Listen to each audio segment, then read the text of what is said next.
In Brazil, we have had a significant blow to democracy. The leader of Brazil has been impeached. And so right now it's just a suspension, and I'm going to explain it all to you guys. Now, she was unpopular, but there was an intense media campaign, and the media in Brazil is owned by private interests who are all incredibly wealthy. They ran this campaign against her, and unfortunately it has worked. So first, let me take you through just the standard Reuters article explaining what happened and show you why I started to get red flags about what happened in Brazil. And honestly, I had not been following this closely, so I had no preconceived notions about this situation. But as I started reading in on it, the red flags appeared. So let's start right at the beginning. Brazil's Senate voted on Thursday to put leftist President Dilma Rousseff on trial in a historic decision brought on by a deep recession and a corruption scandal that will now confront her successor, Vice President Michel Temer. Okay, so we've got a leftist president that the wealthy in the country have been going after nonstop. Okay, not a big deal. That happens all the time, and doesn't mean she wasn't corrupt, right? So let's keep reading, but it is a note. Now, with Rousseff to be suspended during the Senate trial for allegedly breaking budget rules, the centrist Temer will take the helm. Well, I got two red flags right there. Wait a minute, I thought this was about corruption. Now all of a sudden it's about breaking budget rules? We'd have to arrest every Republican in the country if that's the case. By the way, almost all the Democrats in America as well. Breaking budget rules? That's a thing that you get put on trial for? Okay.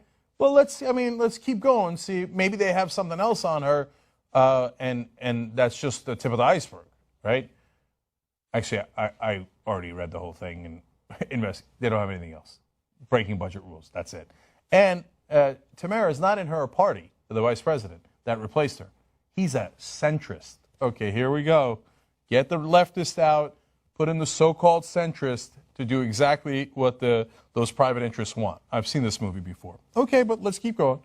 Early Thursday, Temer aide said the incoming government would announce a series of austerity measures. Okay, now you can say it with me. Of course! Leftists. No, austerity. Okay, the Brazilian people will pay back those investors, okay? The investors have to have their way, and they will get a good rate of return on the backs of the Brazilian people. Here comes the austerity measures. Probably had nothing to do with it. Probably those budgetary rules were so important. Okay.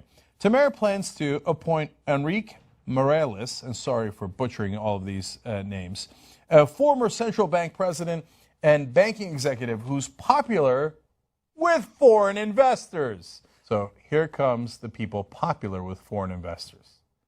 If you haven't seen this movie before, it happens all over the world. You get really wealthy people who donate, sometimes venture capitalists, hedge funds, private equity guys, foreign investors, banks, large banks, right? And they are usually in some ways aligned with the incredibly wealthy people inside Brazil, and some of the people inside Brazil are also owed money by the government. And the people who own the media are usually incredibly wealthy corporations or individuals, and they decide that they would like a good rate of return, and if things are going south a little bit, it's time to move that annoying leftist out who's trying to care about the poor, the middle class. No. Foreign investors must be paid. Okay, so here comes austerity measures, and what are they going to do as part of that? Quote, overhaul of pension, tax, and labor laws. Here, I'll go ahead and make a prediction ahead of time that the tax revisions they make are not going to be to tax the rich more. No. It's going to be to cut your pension if you live in Brazil.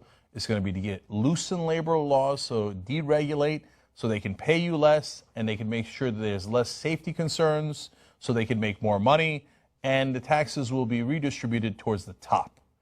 That's going to be the austerity measures put in by finance ministers friendly to foreign investors.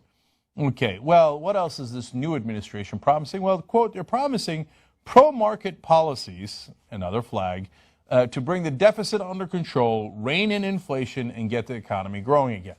Now, again, I want to clarify here. It's not that the Brazilian economy doesn't have troubles. It does. And I'm not saying that Rousseff was the best leader Brazil could have, or that she did a wonderful job. So that's a level of detail that I honestly have not gotten into, right?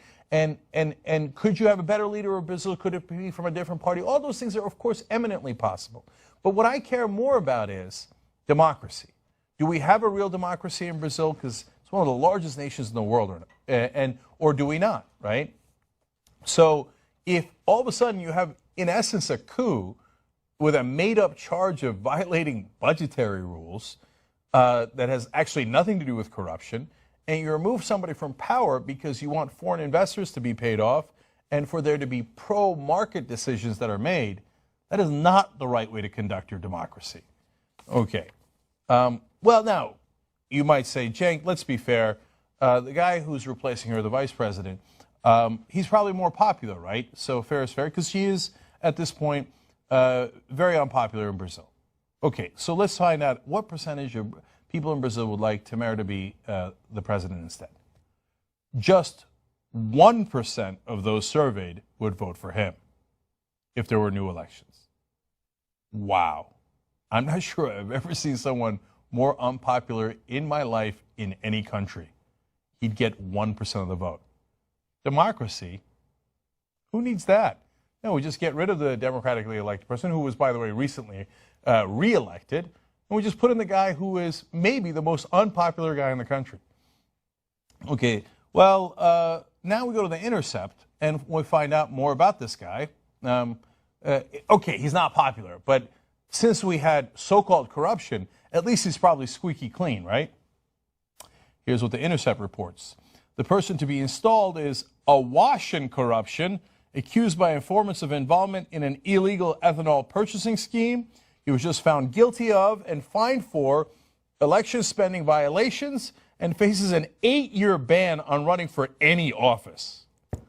They put in a guy who literally won't be able to run for dog catcher in Brazil, and he is the most unpopular politician in the country, but because foreign investors, they got to get paid. So you've got some real issues with the economy and with the budget in Brazil. You had a democracy, you elected someone. Well, the foreign investors didn't like the person you elected. So they did a propaganda campaign against her over and over and over until, well, we invented a non-corruption scandal called budgetary rule violations, and out she goes. The Intercept explains about Temer, the guy coming in, but don't worry, he will faithfully serve the interests of Brazil's richest. He's planning to appoint Goldman Sachs and IMF officials to run the economy and otherwise install a totally unrepresentative neoliberal team composed in part of the same party, PSDB, that has lost 4 straight elections to the PT, that's Rousseff's party. So the party that lost the 4 elections is now somehow, in essence, back in charge along with Goldman Sachs. Now, you can say, hey, The Intercept, Glenn Greenwald, yes, he lives in Brazil, he's an expert, he's a great reporter, but some of you will say, no, he's a progressive, so that's not fair. Well, let's go to The Economist. The Economist is nobody's liberal. Okay, that is a magazine that is fairly conservative, certainly conservative on economic issues. And even The Economist said that this procedure was, quote, a pretext for ousting an unpopular president. So even the conservatives are like, come on, let's keep it real. There was no real corruption scandal here. It's just a pretext, right? We don't like her. We got to get her out. And back to that private media that ran the campaign against her. Reporters Without Borders says, quote, and remember, these are the guys who are in charge of making sure that the journalists are on point, right? They protect journalists. They like media. They like journalists. But here's what they say. In a barely veiled manner, the leading national media have urged the public to help bring down President Dilma Rousseff. The journalists working for these media groups are clearly subject to the influence of private and partisan interests, and these permanent conflicts of interest are clearly very detrimental to the quality of their reporting. That's a very polite way of saying, yeah, they made up a lot of stuff against her because their corporate bosses told them, we don't like her, we want our guy in charge. Okay. And how about the supposed purpose of this? It was because, oh my God, there's corruption, that's why we had to do it. Well, for that, we go back to Greenwald at The Intercept. He says, how can anyone who's minimally rational believe this is about corruption when they're about to install as president someone far more implicated in corruption than the person they're removing? Well, a very fair point indeed. All right, but I want to leave you with one more person who's outraged by this impeachment. He says, impeachment is unthinkable, would create an institutional crisis. There is no judicial or political basis for it. Wait a minute. That's Temer, the vice president, who just replaced the president. Oops. Earlier, even he had said that this is a farce and unacceptable. Now he's like, what am I going to do? I guess I'm president. The least popular, perhaps most corrupt guy in the country, all of a sudden put into power by foreign investors. Does that look like a democracy to you?